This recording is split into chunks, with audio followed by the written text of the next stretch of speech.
Why was Sim Update 10 delayed? We've broken down all the details on what the delay and why it has happened, including a massive amount of releases and announcements. So let's jump into the video.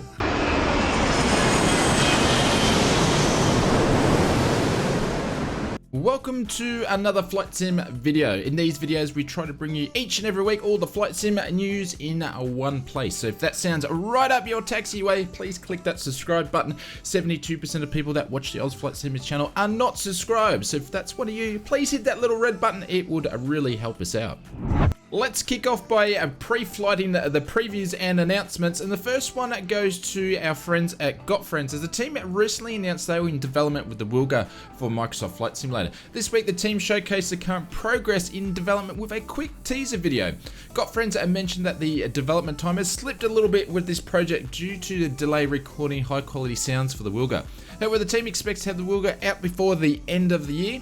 GotFriends mentioned that the Wilga will come with some unique characteristics, including engine thermal simulation, cowl flaps and engine management, this way to avoid engine failures. The next announcement for the week goes to the team this week is Just Flight, as they announced the successor for the BAE 146, which is the Avro RJ. The two aircraft are very similar, with the RJ being a more modern aircraft than the 146 with more powerful engines, redesigned nacelles and a more modernized cockpit with some glass. Just Flight team mentioned that the RJ will come with 3 variants, including the RJ70, the RJ85 and the RJ100, along with 25 liveries from real-world operators of the aircraft. No information on price or release date just yet, but of course we will keep you posted on more development news when it comes to the RJ.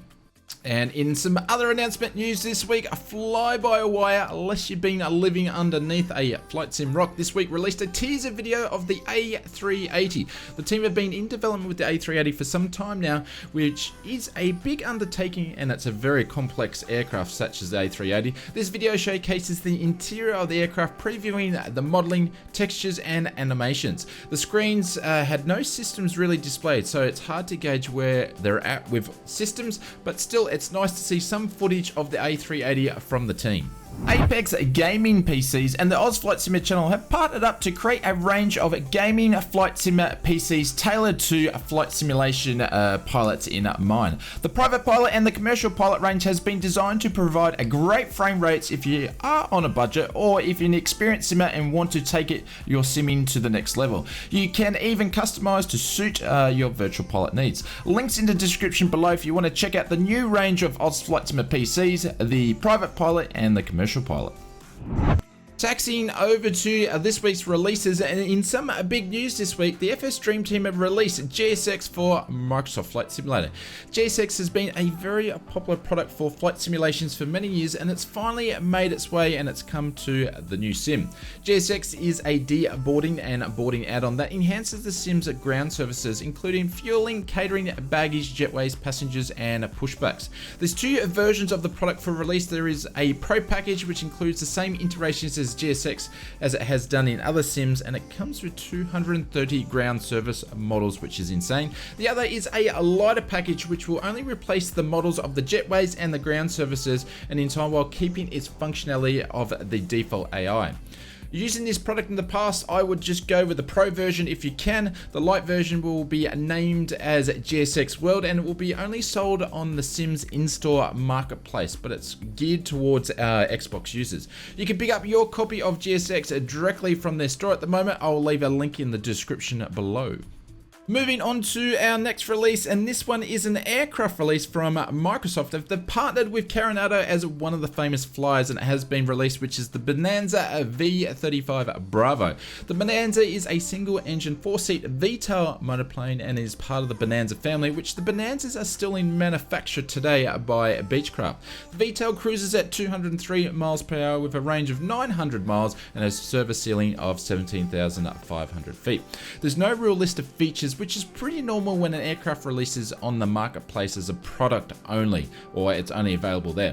The Bonanza 35 comes with 10 liveries. One of those is an Xbox livery, and one of those is an Aviators Club livery, and the others will be additional. And the Bonanza, like I said before, is only available for on the marketplace store, but it is available for Xbox and PC simmers. And in another release this week, this time it is an airport from the team over at FSDG. They have released, and hopefully I say this correctly, but I know you'll get me in the comments, which is El Shakir Airport. This is an Egyptian airport located by the Red Sea and it has 2 parallel runways and 3 large terminals. The feature list is very minimal, but the developers have mentioned that Terminal 1 and Terminal 2 has the extensions, updated features and latest changes to the airport, optimized for great performance and is compatible with all add-ons, and you can pick up your copy of the airport through the FSDG websites. I'll leave a link in the description below. Lining up on the runway for this week's sim update news, and we've got a lot of it. Starting off with the team got together this week for the first development Q&A since the end of May. Straight out of the gate, sim update 10 has been delayed. This was due to feedback from the testing team that the performance is not where it should be, or nor it's not where Microsoft would like it to be. From the new development roadmap that's come out this week, the sim update 10 has been scheduled for mid-September with no confirmed update yet on the actual release date. The team mentioned they would need to spend another 2 to 3 weeks on sim update 10 working on improving the performance of the update. This is the main reason why it's been delayed. One of the main causes is that DX12 that the team is currently working on with NVIDIA to help improve this. As soon as NVIDIA has a fix for the performance, the team will start testing it and it will go a long way for getting the update out.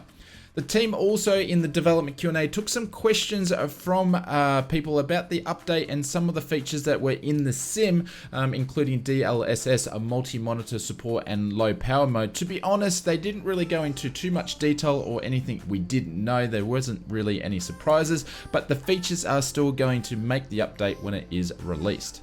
Also in the development Q&A, the team went on in some detail about the G1000 NXi. We actually had a working title there and they went through some navigation functions that it has, which has been available for free download in the marketplace. But when it comes to sim update 10, it will be part of the default G1000 in the sim. Also, working title showcased some screenshots of the new VFR movie map. I say they have been working on that, which will include more data such as runway types and surfaces, radio frequencies, including ILS and also metadata, which is pretty good to see. Xbox, well, Sam got a mention in the development update as well. The good news that it is implemented in a in-house build and it's working great. Unfortunately, it will not make the sim update due to a consumer experience. It's a bit clunky, so the team have elected to push it back to sim update 11 to make it a smoother transition. But this is great news. It is working, the tech is done, and we will see it in a sim update coming soon, which is great for Xbox console simmers. Moving on to some world update news, and it was mentioned in the development Q&A, which will be world update number 11, and the country is Canada. This will be available on September the 27th for a free download for all of us. It will include updated DEM and aerials, which they all do, 5 handcrafted airports, Bella Coola, West County, if I said that correctly, Dawson City, Deer Lake and Equilla. And I think I've messed a few of those names up. It will have 89 points of interest, 12 photographic cities, and they mentioned pretty much all the big cities will be photographic, 3 landing challenges, 3 bush trips, and 3 discovery flights, which is great to see. We'll see that on September the 27th. The last bit of interesting information from the development Q&A, the team mentioned that they'll be at Gamescom next week. And on the updated development roadmap by Jorg, there's a famous flyer yet to be revealed and also something around that CU1. Jorg did mention that the news that they'll be talking about at Gamescom will be locally based. So we may see something around Germany for a local flyer, considering Gamescom is in Germany, or there might be something to do with a world update that it is to do with Germany. The team also will be going through some details around helicopters at Gamescom, and they showed some teasers here, but with all that information we will grab it and we'll break it down and put it in a video sometime in the future. Moving on to the marketplace side of things, this week Microsoft was celebrating the 2-year anniversary of the sim, so they decided to put all their in-house aircraft and releases on sale, which is about 50 plus items for their internal pieces they've made, so worth taking a look. Besides the anniversary sale, we've seen a whopping 49 new products to hit the marketplace this week. 27 of those are on PC, 22 of those are on Xbox console. As we mentioned before, the only aircraft released on the marketplace this week is the Bonanza V35 Bravo. All the other products released are airport sceneries, landing challenges, and livery packs. If you got this far in the video, thank you very much. You guys are a bunch of legends. Please leave a comment below of anything that you enjoyed, and also hit that subscribe button if you haven't done it. 72% of people that watch the Oz Flight Sim channel are not subscribed, so hitting that little red button will help us out. We also stream each week, so you might as well hit that notification bell. That way you know when our big multiplayer streams go live. And stay tuned, as I'm going to recommend this video here. If you like this one, I think you're going to like that one, and we will see you over there.